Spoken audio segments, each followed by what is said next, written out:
If you're training to failure in every set because you think that's how muscle's built, that's probably the reason you feel beat up, stalled, and weaker than you should be. Building muscle isn't about destroying yourself with every single set in the gym. It's built by knowing how close to training to failure and when. And I'm going to show you exactly how to do it in today's video. Let's jump right into it. All right, guys, the first part, this is going to be an absolute game changer for you. This is going to help minimize fatigue and help maximize your working sets and your muscles. And we're talking about warm-up sets versus strength sets. And when I mean warm-up sets, I'm not talking about doing like mobility and running the treadmill. I'm talking how much weight you should be lifting before you get to your most meaningful sets that will produce the best results for you. So let's go through it. I'm going to share my screen for you. And believe me, guys, you want to take notes here. This will be a game changer for your results. So if you're a beginner, let's talk beginner first, and we'll talk about intermediate and advanced. And when I say beginner, I'm talking under 6 months of training experience. Your very first set, guys, should be like a glorified warm-up set, and this would not count as your strength set. When I mean strength set, let's say you're doing like 3 sets of 10, for example, this would not count towards one of those sets.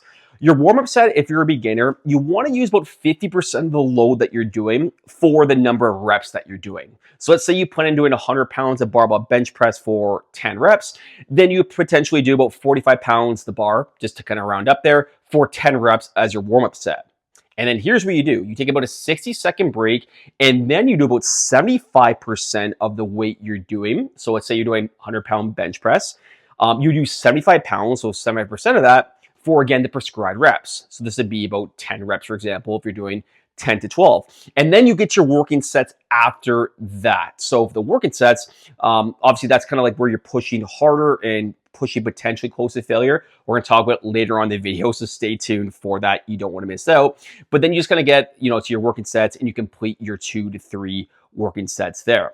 Now for intermediate / advanced, here's a bit of a game-changing tip for you. And again, when I say intermediate and advanced, I'm talking about over 6 months of training experience.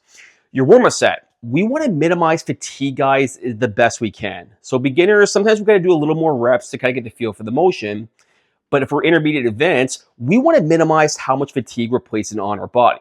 Because I'm sure you guys know, like when you get to set 3 in a bench press, you're probably feeling pretty taxed, right? And you can't lift the same amount of weight as set number 1. Well, what I'm going to show you right here is going to really help minimize that fatigue for your working sets. So your warm-up set, it's very similar in terms of the percentage of weight used. You want to use about 50% of the load, but the key difference here now with the intermediate and advanced, I only want you to do about 3 to 4 reps with your warm-up set at 50% load. So again, let's just use 100 pounds example of the bench press. You do your 45 pounds, the bar, we'll just say, to round up. You do it for 4 reps compared to like the 10 reps if we're a beginner, right? And then once that's done, you take a 60-second break, and now we do something called like a touch-up set. And this will still not count towards your strength sets. And here's what you do. You do about 85% of the load for 3 to 4 reps. Again, opposed to 10 if you're more of a beginner. Reason being, like I said, guys, we're trying to minimize that fatigue. Because if I do, let's say it's 85 pounds in this example, for 10 reps, by the time you get to your strength sets or set 2 or 3, you're pretty trashed by then already, right? So that's what you do, guys, if you're in intermediate and advanced. And then once you're done that, you just take your regular break, and then you get to your working sets for 2 to 3. You probably only need 2 working sets if you're pushing hard enough, but go 3 if you're not quite sure in terms of how hard you should be training. But we'll be talking about that more later.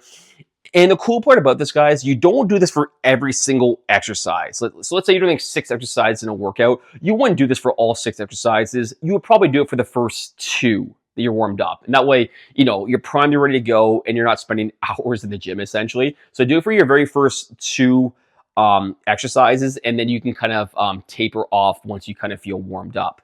Now that we set the stage here, guys, between, strength sets and warm-up sets, which is very important, we're going to talk about something called RPE. And I'm going to tell you exactly how hard to push, when to back off, and I'll tell you exactly when to progress this as the weeks go on.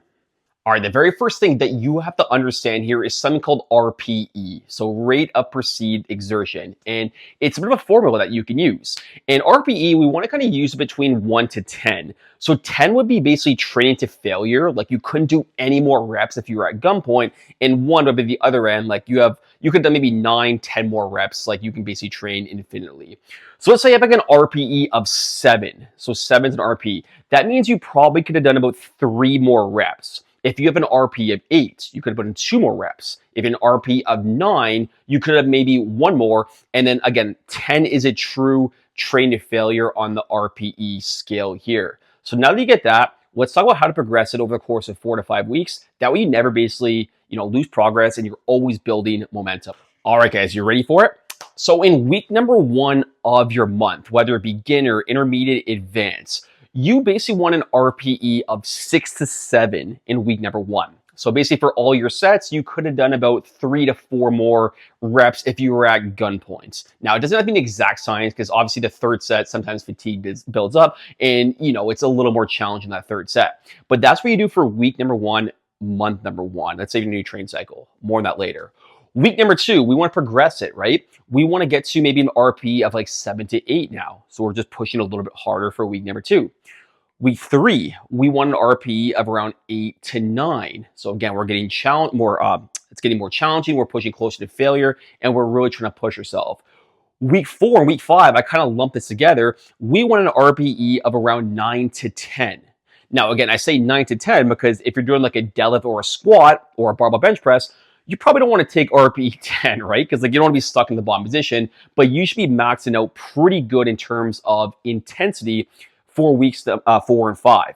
Now, here's the coolest part. Once you're on weeks 4 and 5, I typically don't like, going more than an RP 9 or 10 for more than a couple weeks because the body just accumulates like a shitload of fatigue after that. Once you're done that for either 1 or 2 weeks at the RP 9 and 10, you just rinse and repeat this cycle, guys. So you go back down the next month to RP 6 or 7, and you just build your way up going forward. That's the cool part about what I'm telling you right now. Like, obviously, eventually you're going to plateau because if you didn't plateau, everyone be bicep curling 500 pounds. But it's just such a good way to minimize fatigue and stress in the body. And it's so good for help building those strength gains that you really, let's say, limit plateaus faster. Hope it makes sense, guys. Now, I do have a few game-changing tips for you, and we're going to talk about that right now, and you don't want to miss this. All right, guys, I want to go over 2 important things that you need to know, because this is very important. Now, the very first thing is understanding your true RPE, because a lot of guys, right, like we think that we're pushing close to failure, but in reality, we're not even close. Right? So let's say we think that we're at an RP of 9, you're probably at an RP of around like 6 or 7. And it really just takes that experience and really pushing to failure to understanding your true RPE. So keep that in mind when you are doing this method for yourself. Now, this second, and this is more of an actual practical tip that you can do is over the course of the months and the weeks, we essentially want to add weight every single time. We know that. But let's say, for example, week 1, on month number 1, we did a bench press for 100 pounds. Remember, I kind of talked about we just kind of rinse and repeat the RP 6 and 7 for week number 1 in the second month. You would do that, but in a perfect world, when you start month number 2, you would want to add maybe 5 to 10 pounds to the bench press. So again, month 1, week 1, you did 100 pounds. Let's say RP is 6 to 7. Week 1, month 2, you'd want to try to do like 105, 110 pounds of barbell bench press and try to keep it at an RP of 6 to 7 ideally. And that's, again, guys, how you're always progressive overloading. I'm sure you've heard that term before. And that's how you cause mechanical tension to the muscles, which is ultimately going to help you build some muscle in the long run. Hope this helped, guys. I know it's a bit more technical today. I really don't get too much in the weeds of these things. But if you enjoyed it and you want more of these videos, just let me know. And please like, subscribe. And thank you so much for watching to the end, guys. I always appreciate it. Have a great day.